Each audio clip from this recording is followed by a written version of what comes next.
কুলের আচার আমরা সবাই বানাতে জানি, কিন্তু যারা রান্নাঘরে নতুন তারা কুলের আচার খেতে চাইলে দোকানের মতো আমার এই ভিডিওটা আজকে ফলো করতে পারে।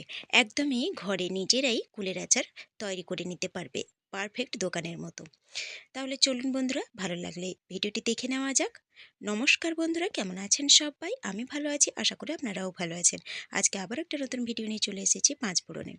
আজকে আমি করে দেখাবো দোকানের মতো একদম পারফেক্ট কুলের আচার বাড়িতে কিভাবে নতুন বন্ধুরা আমাদের বানাবেন। দেখো, এখানে আমি কুলটাকে ভালো করে ধুয়ে মুখটা যে বোঁটাটা থাকে সেটা ছাড়িয়ে নিয়ে লবণ দিয়ে আমি রোদে শুকিয়ে দিয়েছিলাম, দুটো রোদ শুকিয়ে নিয়েছি। এখানে আমার আছে কুল আছে 2 কেজি। এবারে চলো প্রথমে একটা মশলা তৈরি করে নেব আচার তৈরি করার জন্যে।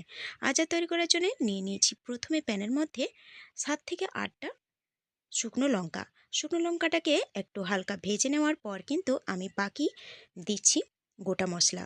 দিয়ে দিয়েছি আমি আমার পরিমাপ মতো দিয়েছি হাফ বাটি দিয়েছি ধনে, গোটা ধনে, হাফ বাটি দিয়েছি জিরে, আর হাফ বাটি দিয়েছি, হাফ বাটি থেকে একটু অল্প কম মৌরি, আর অল্প একটু 2 চামচের মতো টেবিল চামচে কালো জিরে।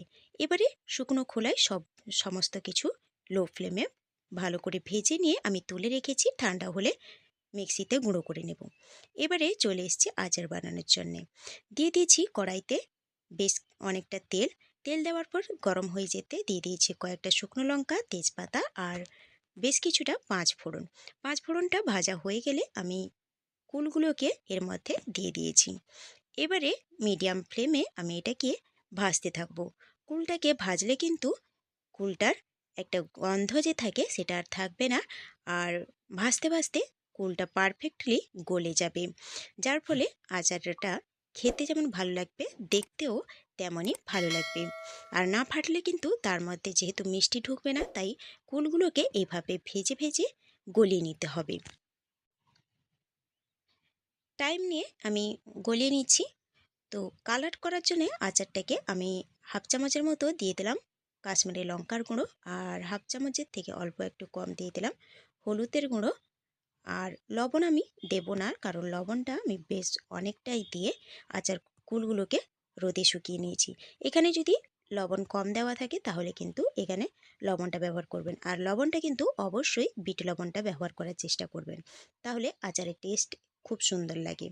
দেখো, গলতে শুরু করেছে কুলের আচারগুলো।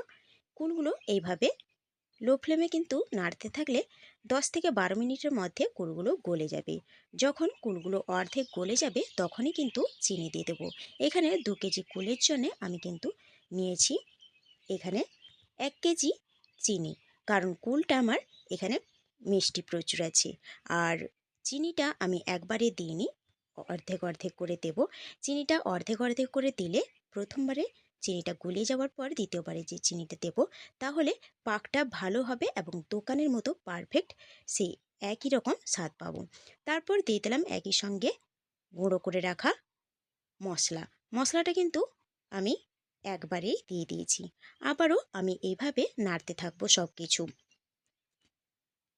এখানে আমি কিন্তু চিনিটা 1 কেজি দিয়েছি, আমার কুলের টকটা যেরকম বুঝেছি সেই রকমই কিন্তু ব্যবহার করেছি। আপনারা কিন্তু একসঙ্গেই 1 কেজি দিয়ে দেবেন না, আর কুলের কীরকম টক আছে সেই রকম কিন্তু বুঝে চিনিটা অ্যাড করবেন। আমি এখানে 1 কেজি চিনি দিয়েছি বলে আপনাদের যে দিতে হবে তার কোনো মানে নেই।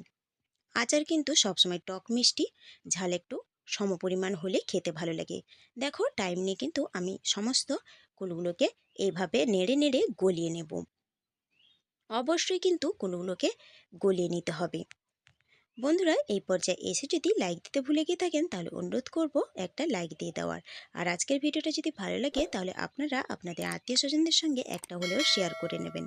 আর এই ভিডিওটা যদি নতুন কোনো বন্ধু দেখে থাকেন তাহলে অনুরোধ করব আমার চ্যানেলটিকে সাবস্ক্রাইব করে পাশে থাকা বেল আইকনটি প্রেস করে অল নোটিফিকেশন করে দেবেন, তাহলে প্রত্যেক দিনের ভিডিও সবার আগে আপনার কাছে পৌঁছে যাবে। দেখো, কুলটাকে কিন্তু এইভাবে নাড়তে নাড়তে কুলটা গলে যাচ্ছে, আর চিনির যে পাকটা হচ্ছে সেটা খুব সুন্দর হচ্ছে। একটা আঠালো ভাব কিন্তু চলে আসছে কুলের মধ্যে। এই আঠালোর ভাব কিন্তু এলে কুলটা ঠিকঠাক কিন্তু আচারটা তৈরি হবে।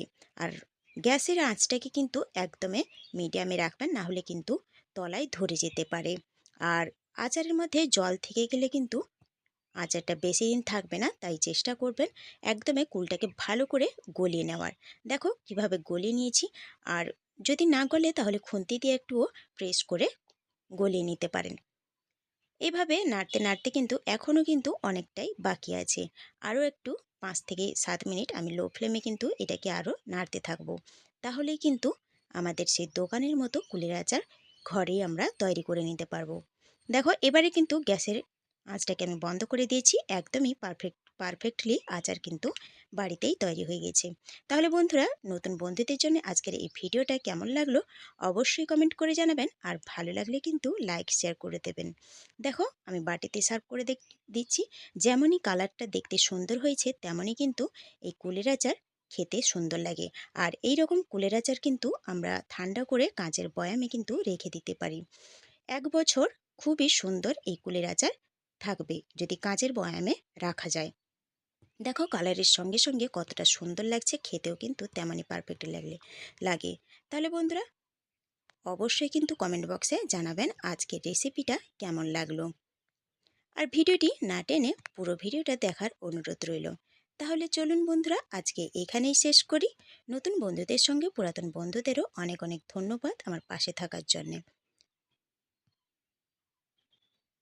হাতে একটু নিয়ে দেখাচ্ছি, দেখো একদমই যেরকম দোকানের কুলের মতো হয়েছে।